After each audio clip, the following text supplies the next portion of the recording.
Welcome back to the Estranged Millennials podcast. My name is Nick Flores, and as always, I am joined with Alicia Flores. And today we're going to talk about the inevitable kids asking about their grandparents and what that means, how to deal with it. And this all started a couple weeks ago, kind of re-triggered in our mind that this is inevitably going to happen. Do you want to share with the audience what that was?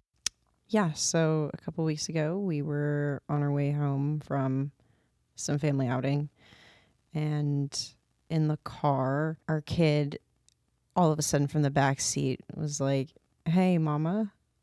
And then I was like, "Okay, yes." And he goes, "Where's my grandma?" And then I was just like stunned, too stunned to speak. Yeah. So then I asked him again, like, "Wait, what?" And then he goes, "Where's my grandma?" And so I didn't really have an answer then. I don't know how. I don't really remember how we like deviated that conversation right then. But we kind of moved on from it. And then we got home. And then around bedtime, I kept thinking about it. I was like, no. I don't want him to think that I'm totally ignoring his question. Maybe he's not even thinking about it anymore, but I'm going to bring it up anyway, just so he feels heard. So, as I was tucking him into bed, I asked him, "Hey, like, remember that question you had asked in the car? Like, do you know what I'm talking about?" And he kind of like giggled at me. And he was like, "Yeah." I was like, so what grandma are you talking about?" As I'm bracing myself for, obviously, like, what we could assume he's asking about is your mom, because that is the only grandma he's ever really had, like, in the picture. My mother has never met him, all that. So I was kind of bracing myself for that. And I wasn't really sure what I was going to say, but I knew I was going to have to say something and be honest, but age appropriately. Anyway, so then he was like, "Yeah, where's my grandma? The one from like my baby pictures." I was like, "Okay." He's And like, again, that could be my mom. Right. And then he switches it up and he goes, "And she's in your baby pictures too." And then I was like, not my mom. "Oh." Which this turned into a totally different direction, which is a sigh of relief. But what he was referring to was actually my grandmother. There are a few pictures of her around the house and stuff. And so I think he's seen those. And I then proceeded to pull my phone out just to like triple check that this is indeed what he was talking about. And so I showed him, "Oh, so you're talking about this grandma?" And he goes, "Yeah, that grandma. Where is she?" Which then turned into me having to have a different difficult conversation with him, because she unfortunately passed like almost 2 years ago this month. So I had to then tell him like, "Oh no, buddy, like unfortunately she's not here anymore. Like, she passed away. Like, we won't see her anymore. She's in heaven. At least that's what, we believe in." Yeah. I was like, "Oh, she's with Jesus now." And then he got like really sad and was like, "Oh, I miss her." To which then turned me into like a puddle of tears, because I was like, I feel the same way. I really miss her, because she was like one of the biggest like influences in my life. And so then he asked me if I missed her. I was like, yes, which then, this turned into a nice moment. And then again, like relieving, because for now anyway, we've avoided that conversation. But it also brought up like, I tucked him to bed and then I told you about it, to where it's like, this is a conversation that we are eventually going to have. Again, yeah. It's inevitable. We got off the hook this time, but yeah, it just goes to show like kids are going to recognize people are missing from a picture, basically from their home, especially as they begin to interact with the world, and they have their friends that might have their grandparents, or You see on TV, like definitely see on TV with shows like, hey, multi-generational families. for sure. I mean, yeah, like we're a fresh off the boat family, and there's like, Right. Yeah. you know, the grandma's living in the garage, like, Right. Yeah.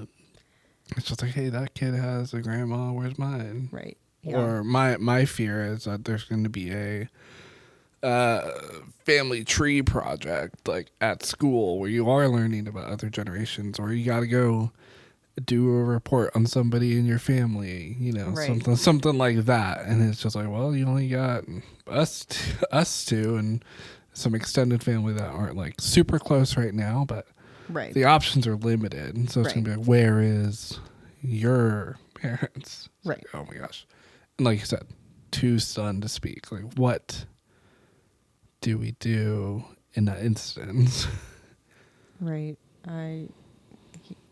Again, I wasn't really sure what I was going to say to him, but now that I guess that topic is now more like on the forefront of our minds now that he's getting older, Mhm.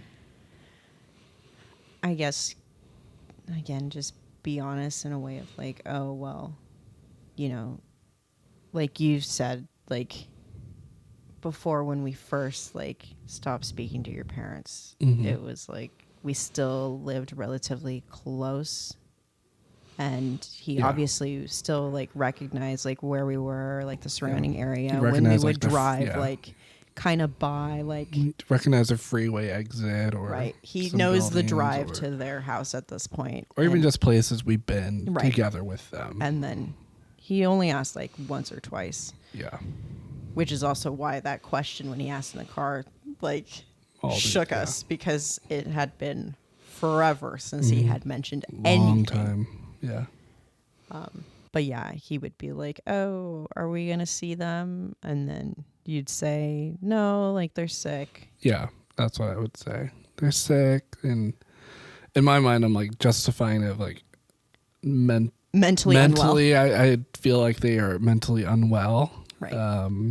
To where that is a sickness. Right. And so, yeah. I So, think that you could just simplify it as that as like, well, they're not healthy people to be around. They're sick, or yeah, definitely got to think like age appropriate. they're not treating us nicely. So when people don't treat us nicely, we stay away from them. Yeah, create boundaries, You know. safety. Little things here and there, like age appropriate. And then obviously, as they get older, if they continue to ask these questions, build upon that Yeah. without completely trauma dumping. You're like, hey, remember when I said they were sick? Or remember when I said they hurt me? And Right. then, like you said, when they're age appropriate, you can Add on begin to layers to share Add the what details. that means. Right. What do you mean by hurt you? What do you mean by the sick? Yeah. And yeah, I think just having that, like you said, building upon it, creating those layers and foundations within the conversation. Yeah. And I think what you did was perfect of like, I'm going to go back to this conversation and be like, hey, I heard you ask this question. Right. What did you mean by this? Right. I hear you. I see you. This is like just not keeping walls up around a sensitive topic, even though I may want to some degree. Well, yeah, like, I wasn't no one exactly yeah. looking forward to going in there. No one wants to have these conversations, especially when your kids are little. Yeah, in our case, they didn't see anything. You know, they Right. It's so vague. It was and all mystified, very much like behind the scenes. behind the scenes. And I they mean, don't they're know. little, so it's Yeah. not like, I think they can pick up on things here and there, but Yeah. for the most part, like context and all that, they had no idea what was going on. Because obviously they're too young to be getting dragged in the middle of that. Yeah, So, for sure. but yeah, I wanted to make sure he knew that I wasn't ignoring him, because I know there's like, you and I at least are like two completely like different extremes when it comes to like the relationship that our parents had with us. Of me, my mom kind of just used me as her like own like therapist, pretty much, to where I was just emotionally dumped on, and I knew way too much about everything going on, Yeah, and I knew nothing. and you knew nothing. That's why I'm like, my intuition is to, I'm not going to talk about it. Right. To where I am literally frozen. I just want to run from the topic. And you're like, you don't want to become what your mom did to you. Overshare at unhealthy ages. Right. All this mumbo jumbo stuff that I really had no business knowing. Yeah. Like, no, a kid doesn't need that. A kid needs to be a kid.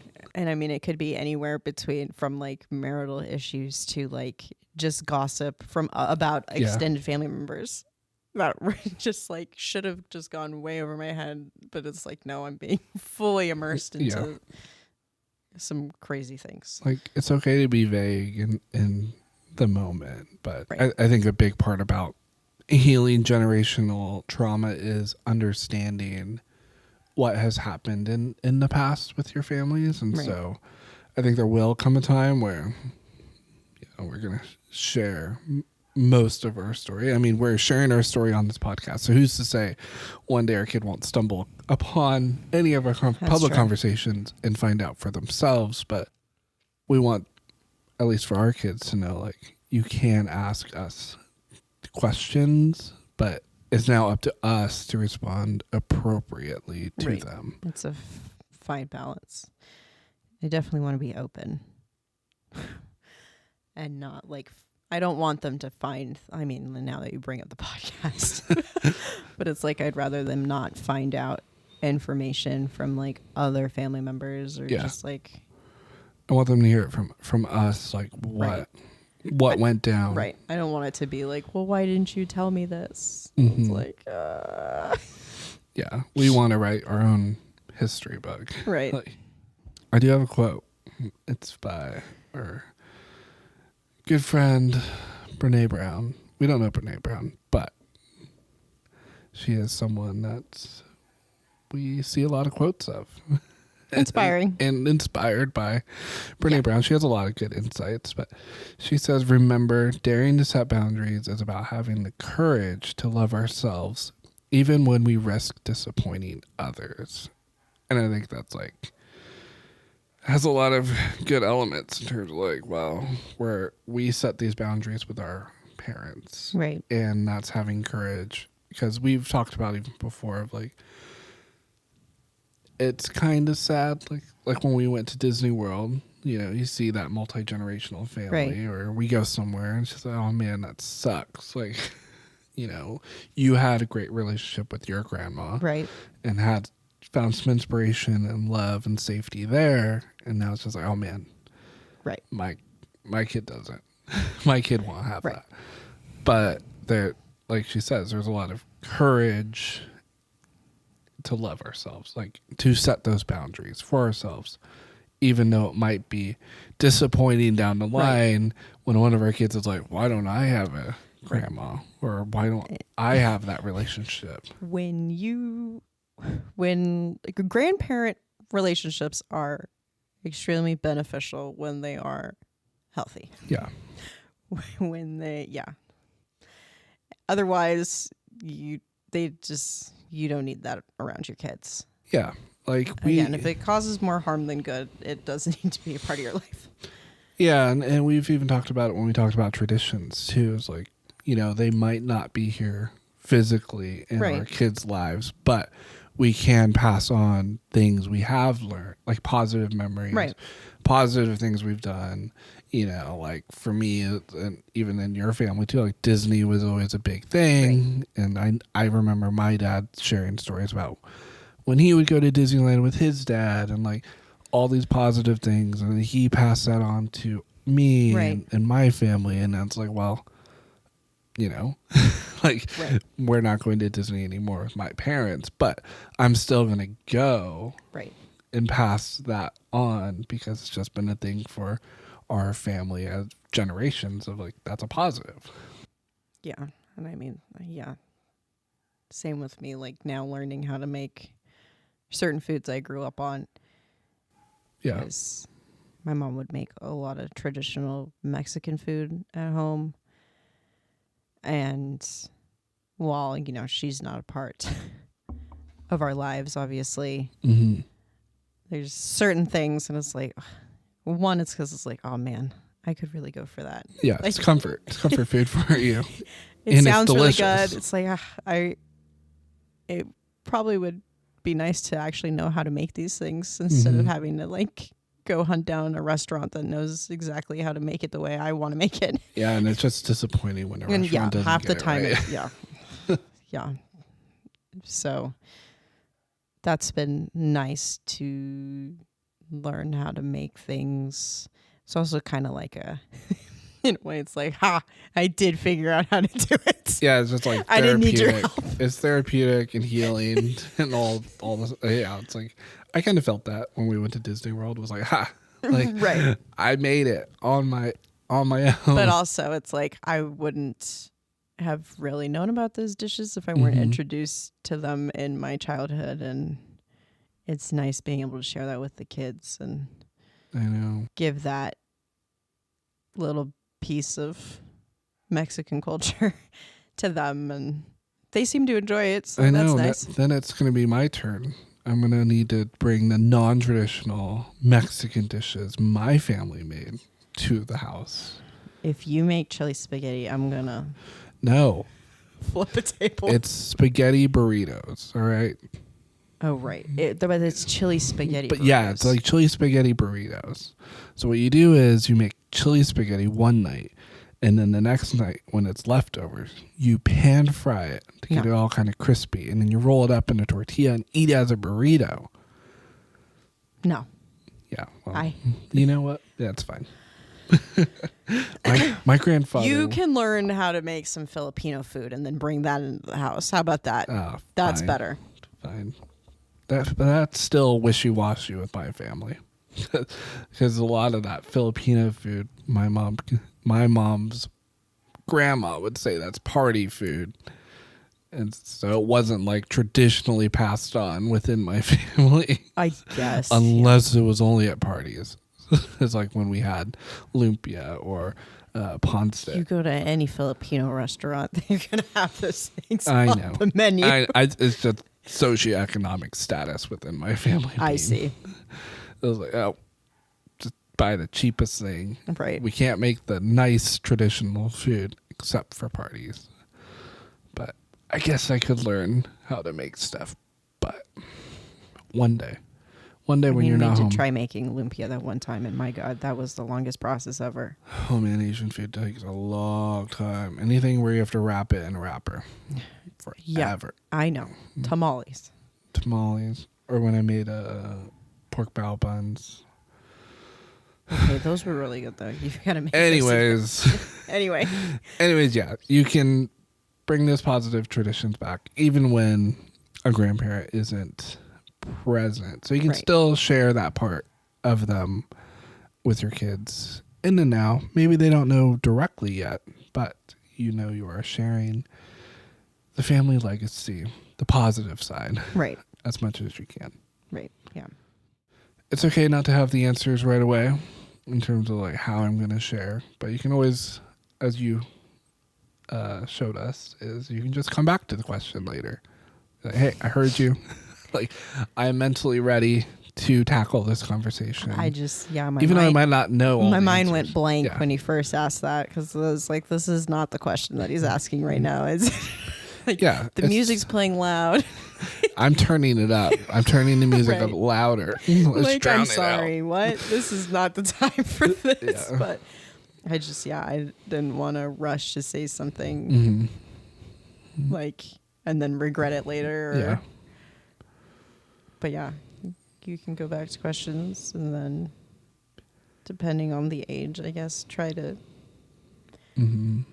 find an age-appropriate way to explain things, depending on how old your kid is and how, I guess, mature you think they are. Yeah, and even just like recognize your own feelings towards the subject. Right. Like you want to try to find that balance, obviously, of I'm going to share this, but do I want to share it now? Because Right. is it going to trigger you into something? Are you going to spiral just by giving this information? Right. So being able to have that pause, whether it's later that day or the next day, but just always try to make sure your kid is seen, be like, I hear this question. I really want to get back to you. Like, I will share more information. Obviously, judge based on the age, but yeah, I think that's a good. Yeah, I good think that's pretty much synopsis. it. It's gonna happen. It's gonna happen. And when it does, we'll chime back in and be like, "Here, that's what happened." But Right. as of right now, We're bracing for we're it. in a holding pattern, bracing for. We know it'll this question. inevitably happen at some point, but hopefully we're ready when that day comes. Hopefully, we're ready. Yeah. Well, thanks for listening. Be sure to subscribe wherever you listen to podcasts and follow us on Instagram at Estranged Millennials, and we'll be sharing some more insights there and building that community up on social media as much as the algorithm lets us. Right. Thank you. And goodbye. Bye.